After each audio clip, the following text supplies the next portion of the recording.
Hi friends, wings learning സൊല്യൂഷന്റെ ഒരു പുതിയ വീഡിയോയിലേക്ക് എല്ലാവർക്കും സ്വാഗതം. ഞാൻ ശ്രീരാഗ് ഭക്തപ്രിയം. നമ്മൾ ഈ വീഡിയോയിലൂടെ കൈകാര്യം ചെയ്യാൻ ഉദ്ദേശിക്കുന്ന വിഷയം +1 അക്കൗണ്ടൻസിയെ കുറിച്ചാണ്. +1 അക്കൗണ്ടൻസിയുടെ ആദ്യത്തെ അധ്യായമാണ് ഇൻട്രൊഡക്ഷൻ ടു അക്കൗണ്ടൻസി.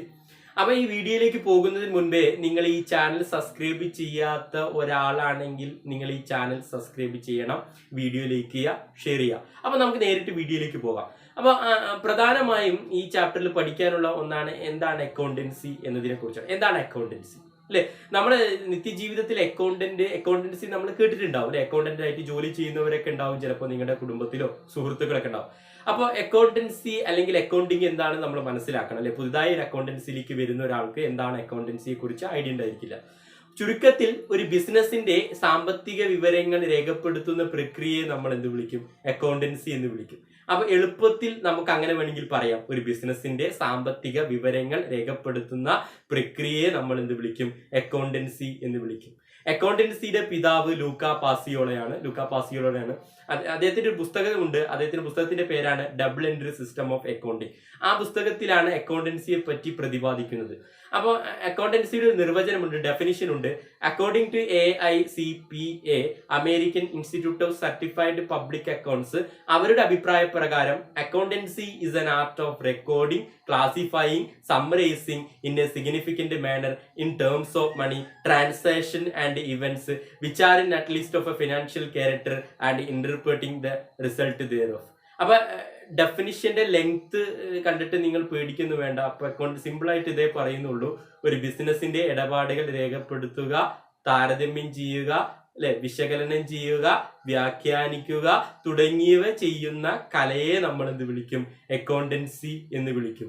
അപ്പോൾ അക്കൗണ്ടൻസി ഒരു ആർട്ടാണ്. അക്കൗണ്ടൻസി എന്നത് പറയുന്ന ഒരു കലയാണ്. എന്തുകൊണ്ടാണ് അക്കൗണ്ടൻസിയെ ഒരു കലയാണ്, ആർട്ടാണ് എന്ന് പറയാനുള്ള കാരണം? അതിന് കാരണം നിങ്ങൾക്ക് 3rd ചാപ്റ്റർ ഞാൻ പഠിപ്പിക്കുമ്പോൾ നിങ്ങൾക്ക് മനസ്സിലാകും എന്നതാണ്.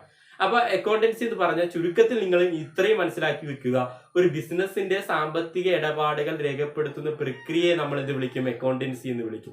അല്ലെങ്കിൽ ഒരു ബിസിനസിന്റെ സാമ്പത്തിക ഇടപാടുകൾ രേഖപ്പെടുത്തുന്നതിനെ കുറിച്ച് പറയുന്ന പഠനശാഖയെ നമ്മൾ എന്ത് വിളിക്കും? അക്കൗണ്ടൻസി എന്ന് വിളിക്കും.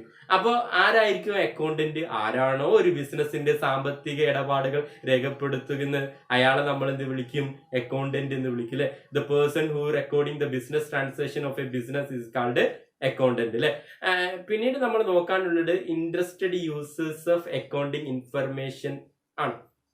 ആർക്കൊക്കെയാണ് ഒരു ബിസിനസിന്റെ അക്കൗണ്ടിങ് ഇൻഫർമേഷൻ ആവശ്യമുള്ളത്? ആർക്കൊക്കെയാണ് ഒരു ബിസിനസിന്റെ സാമ്പത്തിക വിവരങ്ങളെ കുറിച്ചുള്ള ആവശ്യമുള്ളത്? ആർക്കൊക്കെയാണ് ഒരു ബിസിനസിന്റെ സാമ്പത്തിക വിവരങ്ങൾ ആവശ്യമുള്ളത് എന്നതാണ് നമ്മൾ നോക്കാൻ പോകുന്നത്. Interested users of accounting information. ഒന്ന്, ഓണർ. ആരാണ് ഓണർ? ഉടമസ്ഥൻ അല്ലെ? ഒരു ഉടമസ്ഥനും അയാൾക്ക് ബിസിനസിന്റെ സാമ്പത്തിക സ്ഥിതിയുടെ ആവശ്യകതയുണ്ട്. എന്താണ്? തന്റെ സ്ഥാപനം ലാഭത്തിലാണോ നഷ്ടത്തിലാണോ പോകുന്നത്, സാമ്പത്തിക സ്ഥിതി എത്രയാണെന്ന് അറിയാനൊക്കെ ആർക്ക് ആഗ്രഹം ഉണ്ടാവും? ഓണർക്ക് താല്പര്യം ഉണ്ടാവും. അതാണ് ഒന്നാമത്തെ യൂസർ. രണ്ടാമത് മാനേജ്മെന്റ് അല്ലെ? മാനേജ്മെന്റ് നമ്മൾ +2 ബിസിനസ് സ്റ്റഡീസിൽ പഠിക്കുന്നതാണ് മാനേജ്മെന്റ്. എന്താണ് മാനേജ്മെന്റ് അല്ലെ? ഒരു ബിസിനസിന്റെ പ്രധാനപ്പെട്ട കാര്യങ്ങൾ തീരുമാനിക്കുകയും നടപ്പിലാക്കുകയും ചെയ്യുന്ന ആളുകളെ നമ്മൾ എന്ത് വിളിക്കും? മാനേജ്മെന്റ് എന്ന് വിളിക്കും. അപ്പൊ പ്രധാനപ്പെട്ട കാര്യങ്ങൾ തീരുമാനിക്കുകയും നടപ്പിലാക്കുകയും ചെയ്യണമെങ്കിൽ അവിടുത്തെ ബിസിനസിന്റെ സാമ്പത്തിക സ്ഥിതിയെ കുറിച്ചുള്ള ഒരു വിവരം ആവശ്യമാണ് അല്ലെ? സാമ്പത്തിക സ്ഥിതിയെ കുറിച്ചുള്ള അറിവ് ആവശ്യമാണ്. അപ്പൊ അതാണ് മാനേജ്മെന്റ് ആണ് ഒരു ബിസിനസിന്റെ അക്കൗണ്ടിങ് ഇൻഫർമേഷന്റെ രണ്ടാമത്തെ ഉപഭോക്താക്കൾ. 3, എംപ്ലോയീസ്, തൊഴിലാളികൾ, സ്ഥാപനത്തിൽ ജോലി ചെയ്യുന്നവർ. അവർക്കും തങ്ങൾ ജോലി ചെയ്യുന്ന സ്ഥാപനം ലാഭത്തിലാണോ നഷ്ടത്തിലാണോ, ഫിനാൻഷ്യൽ പൊസിഷൻ, സാമ്പത്തിക സ്ഥിതിയൊക്കെ അറിയാൻ താല്പര്യം ഉണ്ടായിരിക്കും. അതാണ് എംപ്ലോയീസ്. അടുത്തത് കസ്റ്റമേഴ്സ് അല്ലെ? ആരാണ് കസ്റ്റമേഴ്സ് എന്ന് പറഞ്ഞാൽ വാങ്ങാൻ വരുന്ന ആളുകൾ, ഉപഭോക്താക്കളൊക്കെ എന്ന് വിളിക്കും. അപ്പൊ ഉപഭോക്താക്കൾക്കും തങ്ങൾ പർച്ചേസ് ചെയ്യുന്ന സ്ഥാപനത്തിൽ ലാഭമാണോ നഷ്ടമാണോ അതിന്റെ ഫിനാൻഷ്യൽ പൊസിഷനൊക്കെ അറിയാൻ താല്പര്യം ഉണ്ടായിരിക്കും എന്നതാണ്. അടുത്തത് ഗവൺമെന്റ് ആണ്. ഗവൺമെന്റ് അല്ലെ? ഗവൺമെന്റിന് എന്തിനാണ് ഒരു ബിസിനസിന്റെ അക്കൗണ്ടിങ് ഇൻഫർമേഷന്റെ ആവശ്യം അല്ലെ? ടാക്സ് റിലേറ്റഡ് ആയിട്ടുള്ള കാര്യങ്ങൾ അറിയുന്നതിന് വേണ്ടിയിട്ട് എന്താവശ്യമാണ്? അക്കൗണ്ടിങ് ഇൻഫർമേഷന്റെ ആവശ്യമുണ്ട്. അതാണ് ഗവൺമെന്റ്. അവരാണ് യൂസേഴ്സ്, മറ്റൊരു യൂസേഴ്സ്. അടുത്തത് പൊട്ടൻഷ്യൽ ഇൻവെസ്റ്റേഴ്സ്. ആരാണ് പൊട്ടൻഷ്യൽ ഇൻവെസ്റ്റേഴ്സ്? നിക്ഷേപം നടത്താൻ സാധ്യതയുള്ളവരെ നമ്മൾ എന്ത് വിളിക്കും? പൊട്ടൻഷ്യൽ ഇൻവെസ്റ്റേഴ്സ് എന്ന് വിളിക്കും. ഒരു ബിസിനസ്സിൽ നിക്ഷേപം നടത്താൻ സാധ്യതയുള്ളവരെ നമ്മൾ എന്ത് വിളിക്കും? പൊട്ടൻഷ്യൽ ഇൻവെസ്റ്റേഴ്സ് എന്ന് വിളിക്കും. അപ്പോൾ ഒരു പൊട്ടൻഷ്യൽ ഇൻവെസ്റ്റേഴ്സിന് നിക്ഷേപം നടത്താൻ സാധ്യതയുള്ളവർക്ക് എന്തിനായിരിക്കും ഫിനാൻഷ്യൽ വിവരങ്ങളുടെ ആവശ്യം, അക്കൗണ്ടിങ് ഇൻഫർമേഷന്റെ ആവശ്യം, ഒരു ബിസിനസിന്റെ സാമ്പത്തിക സ്ഥിതിയെക്കുറിച്ചുള്ള ആവശ്യകത എന്തായിരിക്കും? നിക്ഷേപം നടത്തണമെങ്കിൽ ഒരു കമ്പനി എങ്ങനെ മറ്റൊരു കമ്പനിക്ക് മുകളിൽ, ബിസിനസിന്റെ മുകളിൽ നിക്ഷേപം നടത്തുക? അവരുടെ സാമ്പത്തിക സ്ഥിതിയൊക്കെ അറിഞ്ഞിട്ടായിരിക്കും നിക്ഷേപം നടത്തുക. അതാണ് പൊട്ടൻഷ്യൽ ഇൻവെസ്റ്റേഴ്സ് എന്ന് കൊണ്ട് ഉദ്ദേശിക്കുന്നത്. അപ്പൊ ഇത്രയാണ് അക്കൗണ്ടൻസിയുടെ വിവരങ്ങളുടെ ഉപഭോക്താക്കൾ എന്ന് പറയുന്നത്. 1 owner, 2 management, 3 employees, 4 customer, 5 government, 6 potential investors. പിന്നീട് നമ്മൾ ഇതിൽ ഡിസ്കസ് ചെയ്യാനുള്ള വിഷയം ഫങ്ഷൻസ് ഓഫ് അക്കൗണ്ടൻസിയാണ്. അക്കൗണ്ടൻസിയുടെ ചുമതലകൾ, എന്തൊക്കെ കാര്യങ്ങളാണ് അക്കൗണ്ടൻസിയിലൂടെ ചെയ്യുന്നത് എന്നതാണ് നോക്കാനുള്ളത്. 1, റെക്കോർഡിംഗ്. എന്താണ് റെക്കോർഡിംഗ് എന്ന് പറഞ്ഞാൽ? രേഖപ്പെടുത്തുക. എന്ത് രേഖപ്പെടുത്തുക? ബിസിനസിന്റെ സാമ്പത്തിക വിവരങ്ങൾ രേഖപ്പെടുത്തുക, ബിസിനസിന്റെ പണവും പണപരമായിട്ടുള്ള ഇടപാടുകൾ രേഖപ്പെടുത്തുക എന്നതാണ് റെക്കോർഡിംഗ് കൊണ്ട് ഉദ്ദേശിക്കുന്നത്. 2, ക്ലാസിഫൈയിങ്. എന്താ ക്ലാസിഫൈയിങ് എന്ന ടേമിന്റെ അർത്ഥം? തരംതിരിക്കുക, അല്ലെ? തരംതിരിക്കുക എന്ന് പറയും. എല്ലാ ബിസിനസ് ഇടപാടുകൾക്കും ഒരു പൊതു സ്വഭാവം ഉണ്ടാകും. ചിലപ്പോൾ ചിലത് ചെലവായിരിക്കും, ചിലപ്പോൾ വരുമാനമായിരിക്കും. അങ്ങനെ ഓരോ സ്വഭാവത്തിനനുസരിച്ച് ഓരോ ഇടപാടുകളെ ക്ലാസിഫൈ ചെയ്യുക, തരംതിരിക്കുക എന്നതാണ് ക്ലാസിഫൈയിങ് കൊണ്ട് ഉദ്ദേശിക്കുന്നത്. 3, സമ്മറൈസിങ്, സംഗ്രഹിക്കുക. ഇങ്ങനെ രേഖപ്പെടുത്തുകയും തരംതിരിക്കുകയും ചെയ്ത സാമ്പത്തിക വിവരങ്ങൾ നമ്മൾ ഒരിടത്ത് അവതരിപ്പിക്കണം. മറ്റുള്ള ആളുകൾക്ക് മനസ്സിലാവുന്ന രീതിയിൽ നമ്മൾ അവതരിപ്പിക്കണം. അതിനെ നമ്മൾ എന്ത് വിളിക്കും? സമ്മറൈസിങ് എന്ന് വിളിക്കും. പ്രധാനമായിട്ടും അക്കൗണ്ടിങ് ഇൻഫർമേഷൻ അവതരിപ്പിക്കുന്നത് ട്രയൽ ബാലൻസിലും ഫിനാൻഷ്യൽ സ്റ്റേറ്റ്മെന്റുകളായ ട്രേഡിംഗ് അക്കൗണ്ടിലും പ്രോഫിറ്റ് ആൻഡ് ലോസ് അക്കൗണ്ടിലും ബാലൻസ് ഷീറ്റിലുകളാണ്. അപ്പൊ അതാണ് സമ്മറൈസിങ് കൊണ്ട് ഉദ്ദേശിക്കുന്നത്. അവതരിപ്പിക്കുക, യൂസ്ഫുൾ ഇൻഫർമേഷൻ അത് മറ്റുള്ളവർക്ക് മനസ്സിലാകുന്ന രീതിയിൽ അവതരിപ്പിക്കുന്നതിനെ നമ്മൾ എന്ത് വിളിക്കും? സമ്മറൈസിങ് എന്ന് വിളിക്കും. അടുത്തത് അനലൈസിങ്, വിശകലനം ചെയ്യുക. എന്തിനെ വിശകലനം ചെയ്യുക? ഒരു ബിസിനസിന്റെ സാമ്പത്തിക വിവരങ്ങൾ വിശകലനം ചെയ്യുക, അല്ലെ? എന്തൊക്കെയാണ് നമ്മൾ വിശകലനം ചെയ്യാൻ ഉപയോഗിക്കുന്ന ടൂളുകൾ? ഗ്രാഫും ഡയഗ്രങ്ങളൊക്കെ ആയിട്ട് ഒരു ബിസിനസിന്റെ സാമ്പത്തിക വിവരങ്ങൾ, അക്കൗണ്ടിങ് വിവരങ്ങൾ നമ്മൾ വിശകലനം ചെയ്യുന്നതിനെ അനലൈസിങ് എന്ന് വിളിക്കും. അടുത്ത ഇന്റർപ്രിറ്റിംഗ്, ഇനി വ്യാഖ്യാനിക്കുക എന്ന് പറയും. എന്തിനാണ് നമ്മൾ വ്യാഖ്യാനിക്കുന്നത്? അല്ലെ, ഒരു ബിസിനസിന്റെ പണപരമായിട്ടുള്ള ഇടപാടുകൾ, സാമ്പത്തിക വിവരങ്ങൾ, സാമ്പത്തിക സ്ഥിതിയെ നമ്മൾ വ്യാഖ്യാനിക്കുക. അതാണ് ഇന്റർപ്രിറ്റിംഗ് കൊണ്ട് ഉദ്ദേശിക്കുന്നത്. അടുത്തത് കമ്മ്യൂണിക്കേറ്റ്സ്, ആശയവിനിമയം നടത്തുക.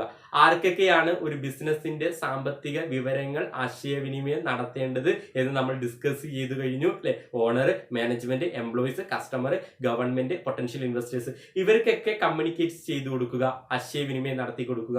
എന്താ ആശയവിനിമയം നടത്തി കൊടുക്കുക? ഒരു ബിസിനസിന്റെ സാമ്പത്തിക സ്ഥിതി അല്ലെങ്കിൽ സാമ്പത്തിക വിവരങ്ങൾ, അക്കൗണ്ടിങ് ഇൻഫർമേഷൻ നമുക്ക് ആശയവിനിമയം നടത്തുക എന്നതാണ് കമ്മ്യൂണിക്കേറ്റ്സ് കൊണ്ട് ഉദ്ദേശിക്കുന്നത്. അപ്പൊ ഇത്രയാണ് ഒരു ബിസിനസിന്റെ, ഒരു അക്കൗണ്ടൻസിയുടെ ചുമതലകൾ, അല്ലെ? 1 എന്താണ്? അല്ലെ, രേഖപ്പെടുത്തുക, റെക്കോർഡ് ചെയ്യുക. 2, ക്ലാസിഫൈ ചെയ്യുക, തരംതിരിക്കുക. 3, സമ്മറൈസ് ചെയ്യുക, സംഗ്രഹിക്കുക. 4, വിശകലനം ചെയ്യുക, അനലൈസ് ചെയ്യുക, അല്ലെ? 5 എന്താണ്? ഇന്റർപ്രറ്റ് ചെയ്യുക, വ്യാഖ്യാനിക്കുക. 6, കമ്മ്യൂണിക്കേറ്റ്സ്, ആശയവിനിമയം നടത്തുക. പിന്നീട് നമ്മൾ പഠിക്കാനുള്ള മറ്റൊരു കാര്യമാണ് ബ്രാഞ്ചസ് ഓഫ് അക്കൗണ്ടൻസി. അക്കൗണ്ടൻസിയുടെ ബ്രാഞ്ചുകൾ 4 ബ്രാഞ്ചുകളാണ് അക്കൗണ്ടൻസിക്ക് ഉള്ളത്. 1, financial accounting, 2, management accounting, 3, cost accounting, 4, tax accounting. എന്താണ് ഫിനാൻഷ്യൽ അക്കൗണ്ടിങ്? ഇതിനെ നമ്മൾ ഒറിജിനൽ ഫോം ഓഫ് അക്കൗണ്ടൻസി എന്ന് വിളിക്കും. അക്കൗണ്ടൻസിയുടെ യഥാർത്ഥ രൂപമാണ് ഫിനാൻഷ്യൽ അക്കൗണ്ടിങ്. ഒരു ബിസിനസിന്റെ ലാഭം നഷ്ടം കണ്ടെത്തി കൊടുക്കുന്ന അക്കൗണ്ടൻസിയെ നമ്മൾ എന്ത് വിളിക്കും? ഫിനാൻഷ്യൽ അക്കൗണ്ടൻസി എന്ന് വിളിക്കും. ഒറിജിനൽ ഫോം ഓഫ് അക്കൗണ്ടൻസി എന്നതിനെ വിളിക്കും. 2, മാനേജ്മെന്റ് അക്കൗണ്ടിങ് അല്ലെങ്കിൽ മാനേജ്മെന്റ് അക്കൗണ്ടൻസി. എന്താണ് മാനേജ്മെന്റ് അക്കൗണ്ടിങ് എന്ന് പറഞ്ഞാൽ? മാനേജ്മെന്റ് റിലേറ്റഡ് ആയിട്ടുള്ള കാര്യങ്ങൾ മാത്രം രേഖപ്പെടുത്തുന്ന അക്കൗണ്ടൻസിയെ നമ്മൾ എന്ത് വിളിക്കും? മാനേജ്മെന്റ് അക്കൗണ്ടിങ് എന്ന് വിളിക്കും. 3, കോസ്റ്റ് അക്കൗണ്ടിങ്. കോസ്റ്റ് എന്ന ടേമിന്റെ അർത്ഥം ചെലവ് എന്നാണ്. അപ്പൊ ചെലവ് മാത്രമായി ബന്ധപ്പെട്ട് വരുന്ന കാര്യങ്ങൾ രേഖപ്പെടുത്തുന്ന അക്കൗണ്ടൻസിയെ നമ്മൾ എന്ത് വിളിക്കും? കോസ്റ്റ് അക്കൗണ്ടിങ് എന്ന് വിളിക്കും. 4, ടാക്സ് അക്കൗണ്ടിങ്, അല്ലെ? ടാക്സ് റിലേറ്റഡ് ആയിട്ടുള്ള നികുതിപരമായിട്ടുള്ള ഇടപാടുകൾ മാത്രം രേഖപ്പെടുത്തുകയാണെങ്കിൽ അത്തരം അക്കൗണ്ടൻസിയെ നമ്മൾ എന്ത് വിളിക്കും? ടാക്സ് അക്കൗണ്ടിങ് അല്ലെങ്കിൽ ടാക്സ് അക്കൗണ്ടൻസി എന്ന് വിളിക്കും. അപ്പൊ 4 ബ്രാഞ്ചുകളാണുള്ളത് അക്കൗണ്ടൻസിക്ക്. 1, financial accounting, 2, management accounting, 3, cost accounting, 4, tax accounting. പിന്നീട് നമ്മൾ കൈകാര്യം ചെയ്യാനുള്ള വിഷയം ഒബ്ജക്റ്റീവ്സ് ഓഫ് അക്കൗണ്ടൻസിയാണ്. അക്കൗണ്ടൻസിയുടെ ലക്ഷ്യങ്ങൾ, അല്ലെ? ഒന്നാമത്തത് to maintain records of business. ഒരു ബിസിനസിന്റെ ഇടപാടുകൾ മെയിൻറ്റെയിൻ ചെയ്യുക, രേഖപ്പെടുത്തുക. അതാണ് to maintain records of business കൊണ്ട് ഉദ്ദേശിക്കുന്നത്. ഒരു ബിസിനസിന്റെ ഇടപാടുകൾ, സാമ്പത്തികപരമായ പണപരമായിട്ടുള്ള ഇടപാടുകൾ രേഖപ്പെടുത്തുന്നതിനെയാണ് to maintain records of business കൊണ്ട് ഉദ്ദേശിക്കുന്നത്. അതാണ് ഒരു ബിസിനസിന്റെ, ഒരു അക്കൗണ്ടൻസിയുടെ ഒന്നാമത്തെ ലക്ഷ്യം. ഒരു ബിസിനസിന്റെ ഇടപാടുകൾ, സാമ്പത്തിക ഇടപാടുകൾ, പണപരമായിട്ടുള്ള ഇടപാടുകൾ രേഖപ്പെടുത്തുക. രണ്ട്, calculation of profit or loss. ലാഭമാണോ നഷ്ടമാണോ കണ്ടെത്തി കൊടുക്കുക. ഒരു ബിസിനസ്സിന് ഒരു സാമ്പത്തിക വർഷം ലാഭമാണോ നഷ്ടമാണോ കണ്ടെത്തി കൊടുക്കുക. അതാണ് ഒരു അക്കൗണ്ടൻസിയുടെ രണ്ടാമത്തെ ഒബ്ജക്റ്റീവ്സ്. മൂന്ന്, ഡിപ്പിക്ഷൻ ഓഫ് ഫിനാൻഷ്യൽ പൊസിഷൻ. സാമ്പത്തിക സ്ഥിതി വെളിപ്പെടുത്തി കൊടുക്കുക. ഒരു ബിസിനസിന്റെ സാമ്പത്തിക നില, സാമ്പത്തിക വിവരം വെളിപ്പെടുത്തി കൊടുക്കുന്നതിനെ നമ്മൾ എന്ത് വിളിക്കും? ഡിപ്പിക്ഷൻ ഓഫ് ഫിനാൻഷ്യൽ പൊസിഷൻ കൊണ്ട് ഉദ്ദേശിക്കുന്നത്. അപ്പൊ അടുത്തത്, to make information available to different users of accounting information. അക്കൗണ്ടൻസിയുടെ വിവിധ ഉപഭോക്താക്കൾക്ക് വിവരങ്ങൾ എത്തിച്ചു കൊടുക്കുക എന്നതാണ് to make information available to different users of accounting information കൊണ്ട് ഉദ്ദേശിക്കുന്നത്. ആർക്കൊക്കെയാണ് നമ്മൾ അക്കൗണ്ടൻസിയുടെ ഇൻഫർമേഷൻ ആവശ്യം നമ്മൾ ഡിസ്കസ് ചെയ്ത് കഴിഞ്ഞു അല്ലെ? ഓണർക്ക്, മാനേജ്മെന്റ്, ഗവൺമെന്റ് അല്ലെ, എംപ്ലോയീസ്, കസ്റ്റമേഴ്സ്, പൊട്ടൻഷ്യൽ ഇൻവെസ്റ്റേഴ്സ്, ഇവർക്കൊക്കെ എന്ത് വിവരങ്ങൾ എത്തിച്ചു കൊടുക്കുകയാണ് അക്കൗണ്ടൻസിയുടെ നാലാമത്തെ ഒബ്ജക്റ്റീവ്സ്. അപ്പൊ ഒബ്ജക്റ്റീവ്സിനെ കുറിച്ചാണ് നമ്മൾ ഡിസ്കസ് ചെയ്തത്. ഒന്നെന്താണ് അല്ലെ? To maintain records of business, ഒരു ബിസിനസിന്റെ ഇടപാടുകൾ രേഖപ്പെടുത്തുക. രണ്ട്, calculation of profit or loss, ലാഭമാണോ നഷ്ടമാണോ കണ്ടെത്തി കൊടുക്കുക. മൂന്ന്, ഡിപ്പിക്ഷൻ ഓഫ് ഫിനാൻഷ്യൽ പൊസിഷൻ, ഒരു ബിസിനസിന്റെ സാമ്പത്തിക സ്ഥിതി വെളിപ്പെടുത്തി കൊടുക്കുക.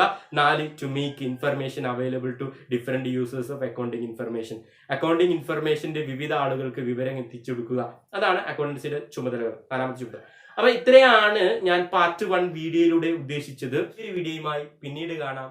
Thank you so much.